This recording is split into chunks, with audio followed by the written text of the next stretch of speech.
Magandang araw guys. Welcome back again sa akin pang tatlong reaction video ko na to eh.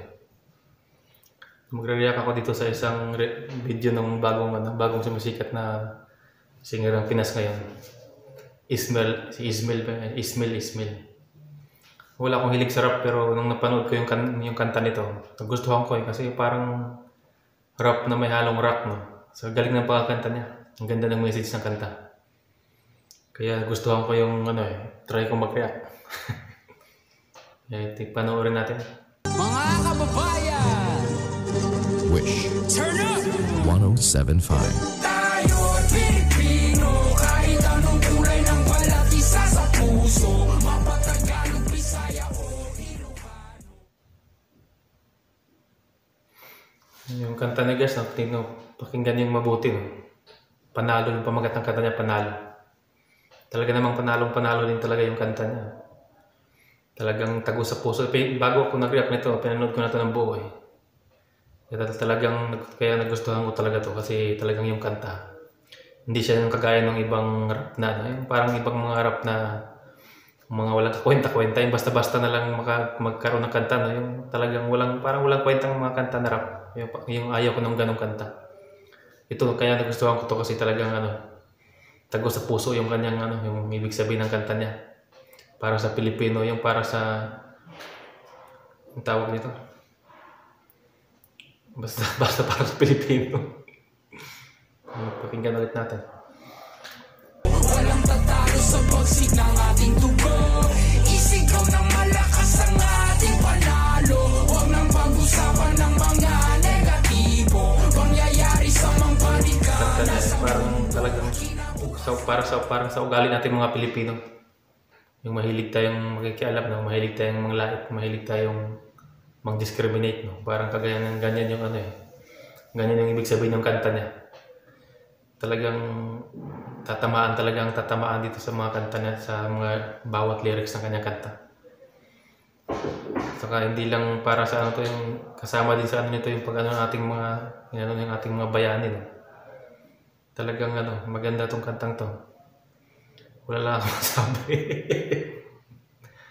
Wala lang akong masabi dito. Hindi maganda talaga ng kantang to. Panoorin ulit natin. Hey, keep running your mouth when you lying and stay on my business or watch you dying. I'm taking my people to high rate crime, but regular living, and that's what I'm trying to prove. Instead of just lying in boots, first true Filipino rapper on the news. Enjoy it if you're cool. Haters cause news while I put my city on the map. 22 double. Saka ito pa pala guys, sa mga hindi nakakakilala dito pala ito pala si Ismael na to. Anak pala ito ng dating sikat na singer, no? Yung mga nakaraang nakalimutan ko na yung singer na yun eh. Basta alam ko na yun, nasa dila ko na yung kanina, hindi ko na nawala na sa ko eh. Nawala na sa aking yung pangalan, nakalimutan ko na. Dito na lang tuloy tayo sa pagkikinig ng kanta. Instead of just lying in boots, first true Filipino rapper on the news. Enjoy it if you're cool. Haters cause news while I put my city on the map. 22 double O. Longer for city, no cap. Never forgetting the street where my cousin would sit, where we always just listen to rap. Kendrick.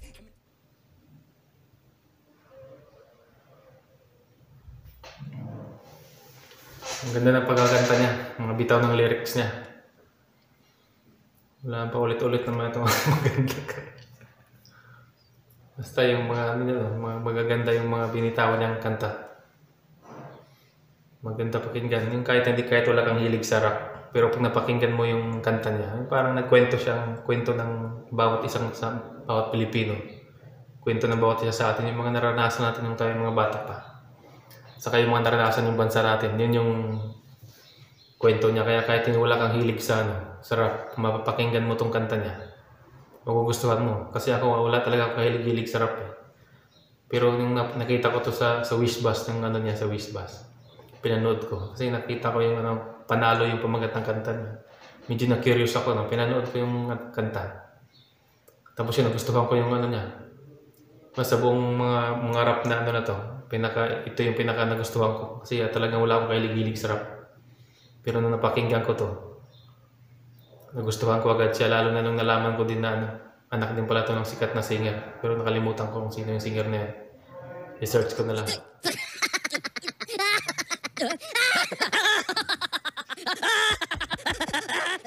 Pakinggan ulit natin.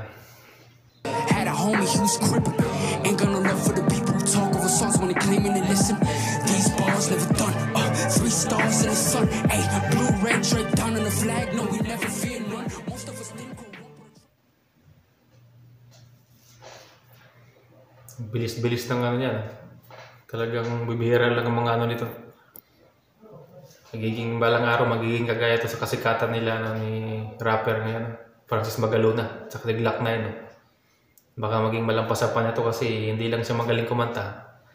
May tsura na itong batang to. Mana to sa kanyang tatay. Kanina ko pa hindi ko pa rin maalala kung sino yung tatay niya na yun. Manood na lang ulit tayo.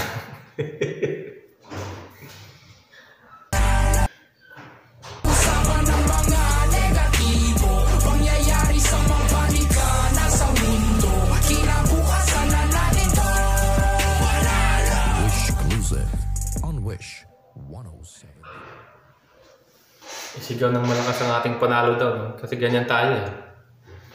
Kaso ganyan tayo eh. Pag panalo yung ating kababayan, talagang lakas ng sigaw natin.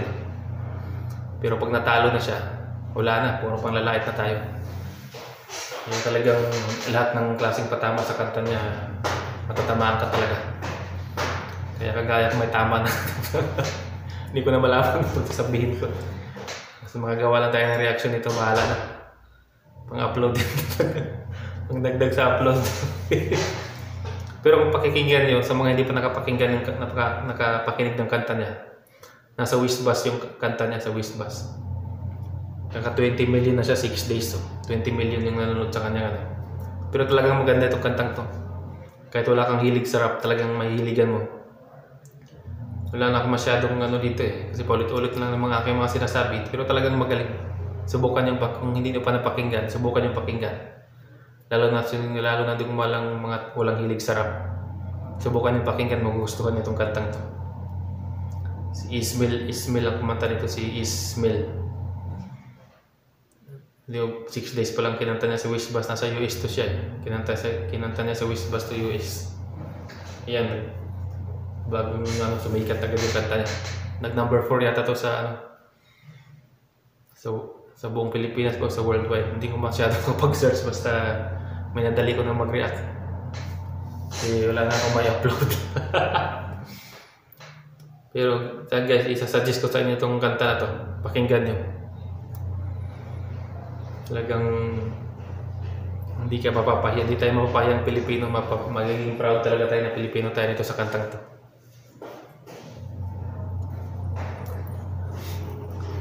Tapos na tayong mag-react. Kung gusto niyo agad magpakinggan ng buo yung kanta, i-search nyo lang yung sa Wishbus ng si Ismail. Mapapanood mo siya doon. Salamat. Salamat sa panonood, sa pag-aksaya ng oras.